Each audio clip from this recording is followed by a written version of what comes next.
Hello, I'm Liz, one of Derry's reference librarians, and welcome to a new episode of Misinformation Busters. Once a week, we tackle a rumor or a false or misunderstood story, and we try to separate fact from fiction. This week, we're talking about someone who's gotten really famous in the past week, the Q Shaman.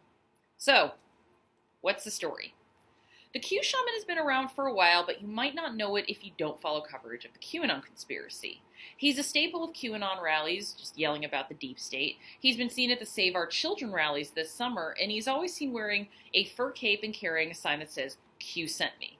Recently, on January 6, 2021, he found national fame when... Oh boy, how do I put this? Let's just say he was inside the Capitol building, and he was wearing his typical garb.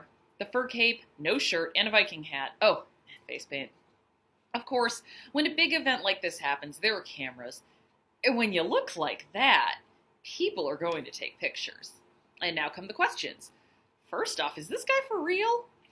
There has been speculation that this is all an act, that he's a plant, an agent provocateur, that he's also Nancy Pelosi's son-in-law, or that he's the lead singer from 90s group Jamiroquai. And there's also speculation that he is 100% serious. Virtual insanity indeed. So, what are the facts? Full disclosure, I was and am very excited to do this episode. It's a Misinformation Busters passion project, if you will.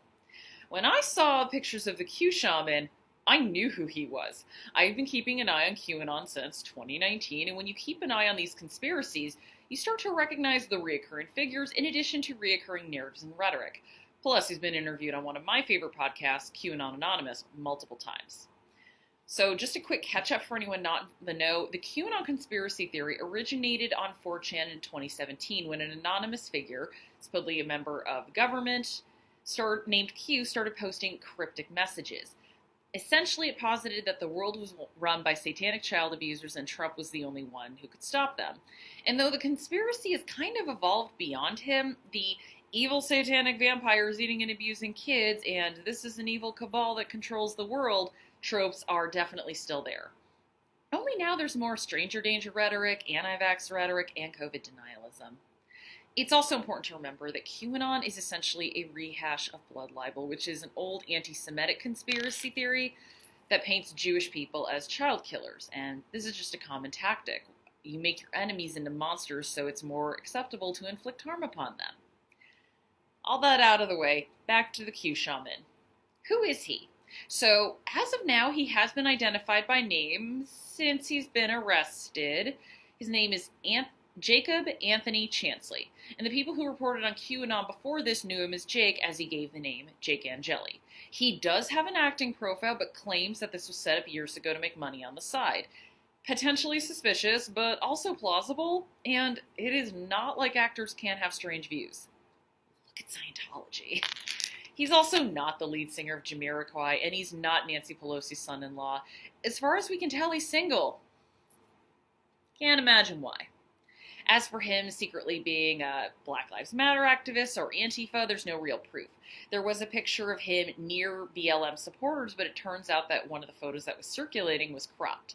The uncropped picture shows him across the path holding his Q Sent Me sign, so in reality, looks more like he's counter-protesting.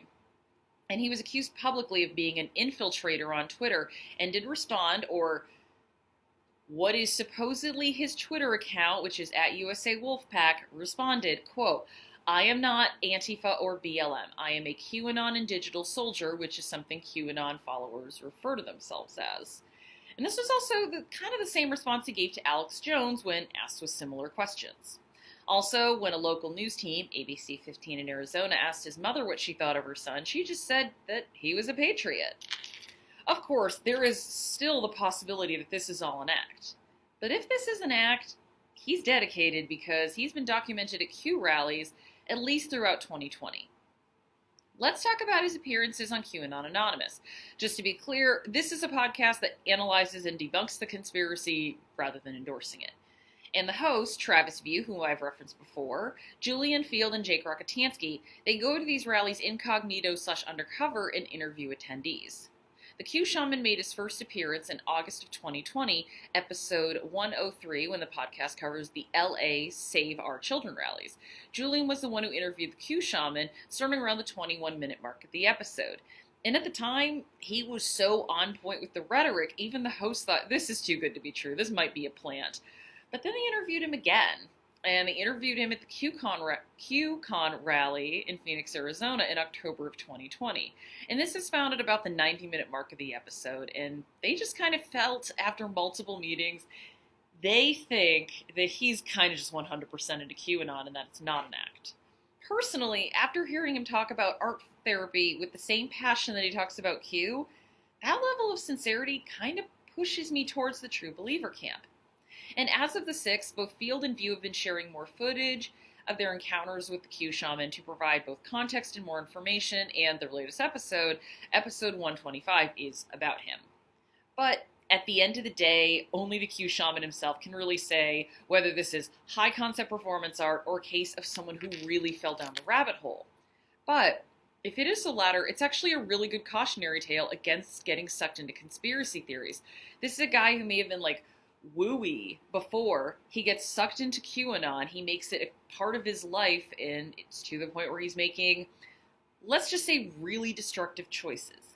If he is a true believer, he is another example of why it is unwise to call conspiracy theories like QAnon just harmless. Also, here's the kicker to his story.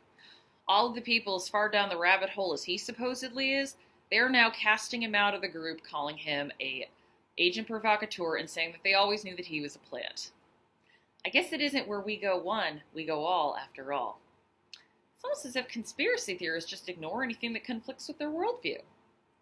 So thank you for watching, and as always, feel free to do some research using our EBSCO databases, available through the library's website, or when in doubt, ask a librarian.